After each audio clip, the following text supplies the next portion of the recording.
A flaw at the heart of liberalism is a belief that democracy and meritocracy can be conflated.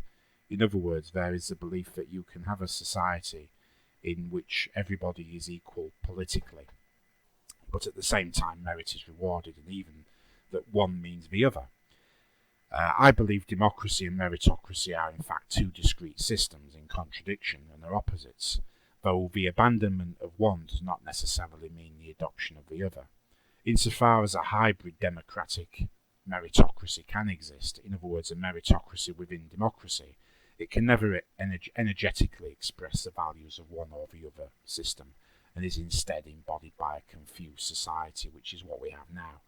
I would also argue that any move in the direction of democracy has to be at the expense of institutions that recognise merit, and can only mean the levelling down of the masses, and in all likelihood the development of a sclerotic class system and greater authoritarianism.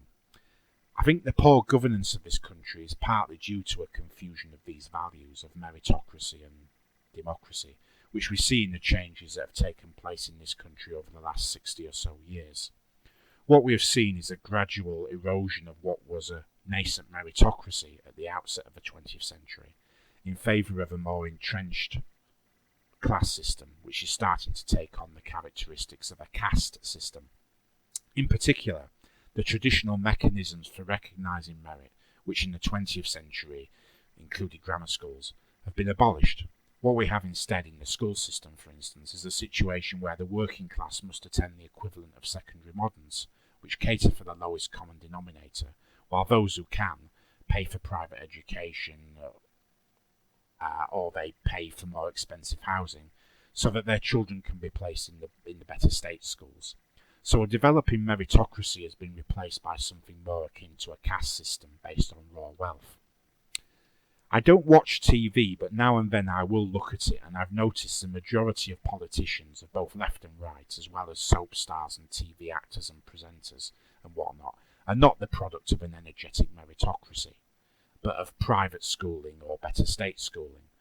Often these actors and celebrities and radio and TV presenters will ape what they see as working class mores and behaviours, often in a quite condescending way, or they will affect to be common people, so to speak. But when you look into their backgrounds, they are quite privileged.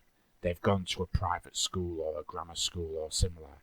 Their parents were middle class, but they've benefited not from their parents' affluence as such, but from a system that reinforces the advantages of wealth. Now, to an extent, there's nothing wrong with that, and it is a kind of meritocracy, isn't it?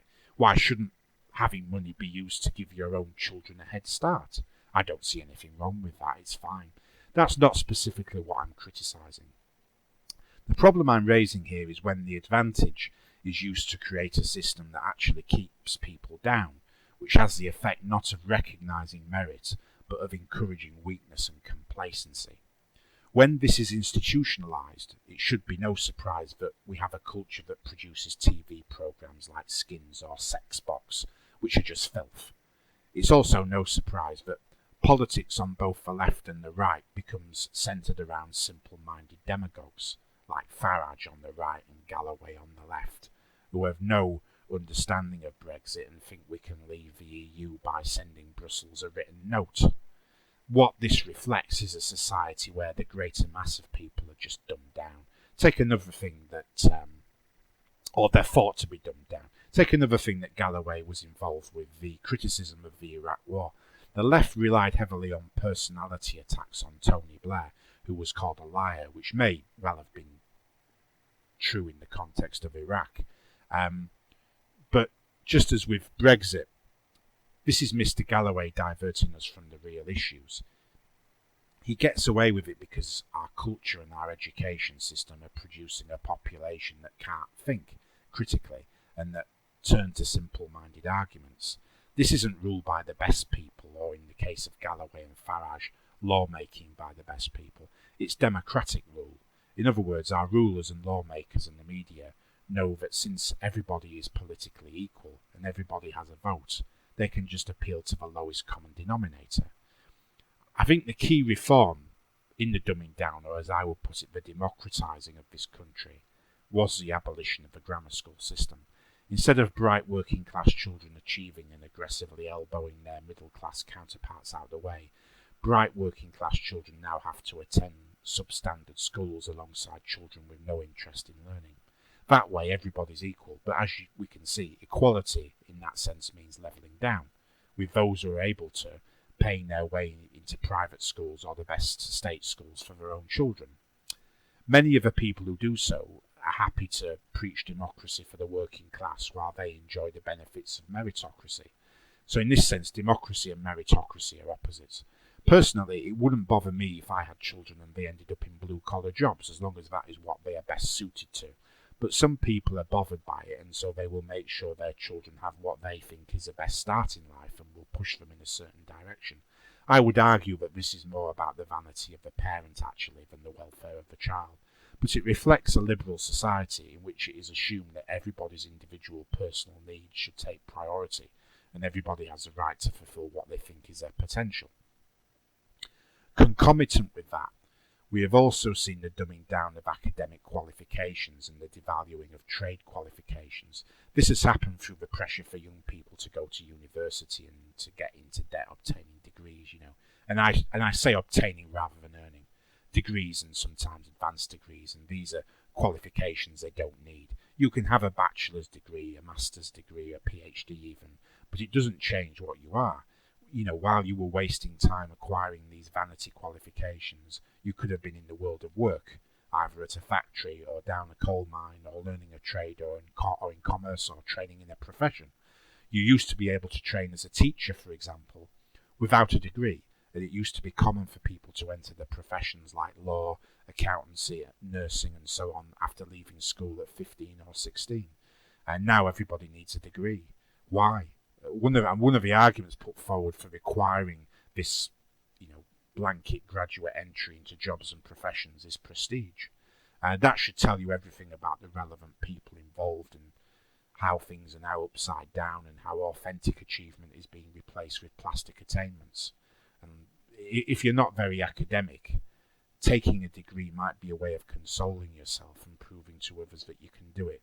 But in doing so, you're just being a fake and you're actually damaging yourself. You're denying yourself the opportunity to succeed at things that play to your strengths, and you're denying the rest of society the real skills and talents that are within you and within everybody. Everybody has something that they're good at. You're also denying an opportunity to somebody else. By entering professions and fields that you aren't suited for, you're helping to make them overly competitive, perhaps boosting the prestige of certain fields like law and medicine unjustifiably, and denying a more talented person a job or even a career. The problem is the liberal conception of meritocracy. Liberals and feminists have not thought this through, really. If an elephant, let's say, can't climb a tree, that doesn't mean that the elephant is worth less than the monkey. It just means that the elephant has different capabilities to the monkey. Likewise, most women can't do the things that men can. If we start from the principle that men and women are unequal, then we can accept that women are not objectively inferior. It's just that men and women have unequal capabilities in different areas because we are different sexes. On the other hand, if we begin from the principle that men and women are equal and that gender differences have no significant biological basis, then we would also have to accept that women are in fact objectively inferior, because being equal to men, they plainly can't do all the things that men can do, despite having no biological hindrance to doing so. Whereas a man can't fall pregnant, obviously, and give birth due to a biological difference, a woman has no such excuse in her favour, and thus women must be inferior. At least that's the logic if we adopt liberal meritocracy as our guide.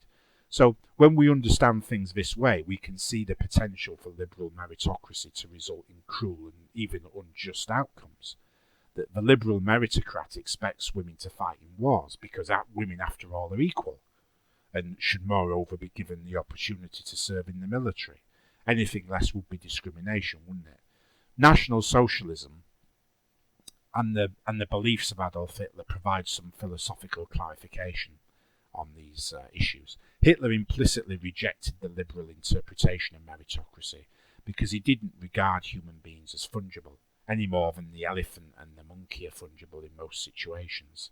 Hitler posited an aristocratic principle of nature, as he called it, which applies across nature, but in a human context it's just meritocracy by another name.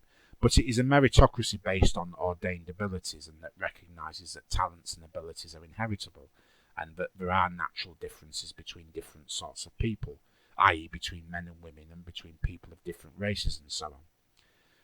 People must earn their positions through talent, not hereditary under National Socialism, but there is also a recognition that some people are just better than others. A National Socialist system would have an aristocracy, but it would not be fixed. Access to power and wealth would be competitive and open to all of ability. Hitler's criticism of modern society was based on what it does to us as human beings, basically. Hitler railed against both capitalism and putative communism on this basis, and although National Socialism is in practice a form of capitalism because it's enacted within a global capitalist context, it also transcends that system. Hitler criticised capitalism in both its major forms, both the free market model and the state capitalist model in the Soviet Union, which some people, by the way, call communism, but in fact it was just another form of capitalism. But National Socialism sought to reinvent society, and in effect it was a third way that moved beyond both those models of capitalism, and the idea was to move away from these cold, soulless systems towards a kind of a more humane system that recognises innate differences and builds society around them, so that the elephant isn't required to climb a tree and isn't seen as a failure because he can't do so.